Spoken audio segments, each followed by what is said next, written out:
BJ from Game Gumbo. I've got my guest here, Tim Virnig from Thunderworks Games, and we're talking spicy hot games. And one of the games that I just fell in love with last year. I'll be honest, Tim, Cartographers was okay for me. I mean, I liked it, but Heroes just made it a great game for me. Tell us about what's going on with Cartographers Heroes. Are we going to see the actual physical copy this year? Yeah, absolutely. It's coming.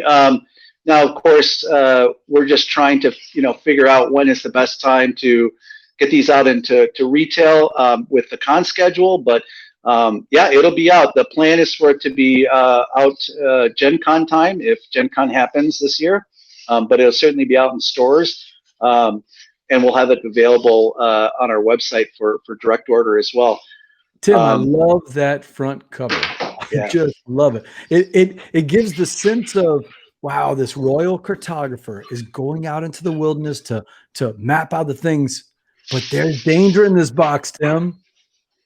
Yeah. Look, oh, you've got a physical copy there. Oh, that looks gorgeous. Yeah, so this is a slightly bigger box, but it's essentially what it'll look like. So, yeah, I mean, the play is essentially more of what people love about cartographers, but now with one added thing. So obviously, for those of you who play cartographers, you're designing your map. You're trying to meet these edicts that the queen has given, which are the scoring conditions.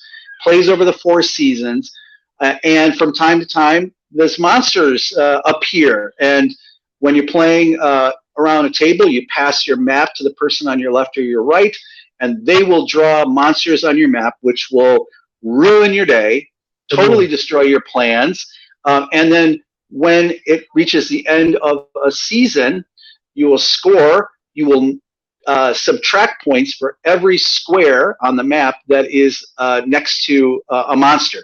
So the goal is to go in and block in those monsters. Now, with Cartographers Heroes, we are adding new monsters, and so those monster rates, and those monsters in Cartographers Heroes have lasting effects, which mean that the effects will continue on in different ways. And now you also have hero cards. So heroes will come out, and when you draw a hero card, that hero, you'll draw it on the map, and it can, of course, fight the monsters that are around it, destroy those monsters, and you can cross them off, and they don't have negative points on the next scoring round. So you have a way to. Tim, I love the hero parts. I love the thought of it. It's almost like that double think. Oh, what is my opponent? Where's the best place on the map for them to put it? No, I'm going to put the hero here, and that's going to, it just brings a whole new level of excitement, I think, to building those maps. Yeah, yeah, that's what we tried to do. So it's not an expansion. It is a standalone game. So you could just buy Cartographers Heroes and play it without having cartographers. But if you have cartographers, put the two together, and boom, now you can mix and match. You have additional cards that you can play, and it just adds more variety. So we know there's been tons of people playing cartographers virtually over Zoom and all that with family and friends when they've been stuck at home. And so I think 2021 is going to be a great time. People are going to want more cartographers. So of course, that's what we gave them, more cartographers. One of the other things I liked about it, at least the box that you sent me, had this, is it Nebulous? Am I pronouncing it right? Yep. Had these Nebulous maps, and it was double-sided volcano maps. I played with Jay Bell, and Jay and we just loved the volcanoes. I don't know why. I think because the way that they, kind of explode onto your board and keep growing, it was very thematic. It really felt like, oh my God, this volcano is going to take over my map. Yeah. So there's 3 additional map packs that will be available to purchase separately: Nebulous, Afro, and Undercity. So for those people that are already kind of know the role player universe.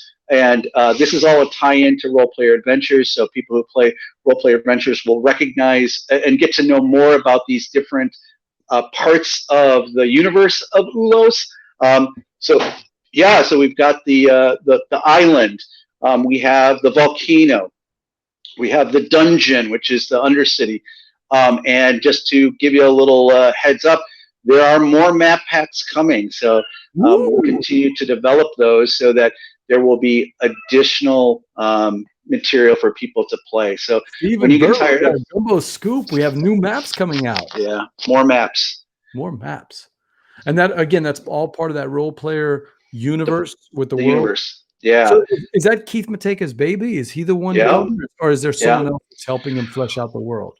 Well, so I mean, it came from Keith's imagination. The birth of it came from Role Player, and when Keith designed Role Player, it was a game that he designed with specific mechanics in mind, but he wanted to create a universe that could kind of flesh it out. So develop that universe. Kind of like Ryan Lockett has with Above and Below, Near and Far.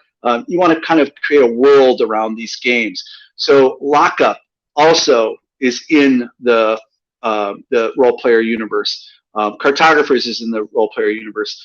And Role Player Adventures is going to kind of bring them all together because it's going to fill in the story behind each of these locations, each of the characters. What's this world like? So once you play through the Role Player Adventures, so Keith's designed the game. There have been other people that have added to it. James and Peter Ryan are a couple of the writers. James and Peter are brothers. James lives here in Madison, Wisconsin, where Thunderworks is headquartered. He is a writer. He is a English professor here at UW-Madison. So and a good writer based on what I read from the Role Player Adventures. I loved all the story and the way that he developed. And we're going to talk about that in a second. Hey, there's Jay checking in. Jay, you just missed it. We were just talking about our plays of Cartographers here. So when are you? Do you have a timeline as to when people can expect this beautiful roll and write with all this new expansion, the standalone expansion content to come out? Yes, it's coming out Gen Con, so it'll be out in August. We've had pre-orders, so those will go out first, but it'll hit retail probably in that late July or August timeframe. It'll be out whether or not Gen Con happens or not. It'll be out there, but hopefully, if we're all back at conventions, everybody can get their hands on it there as well.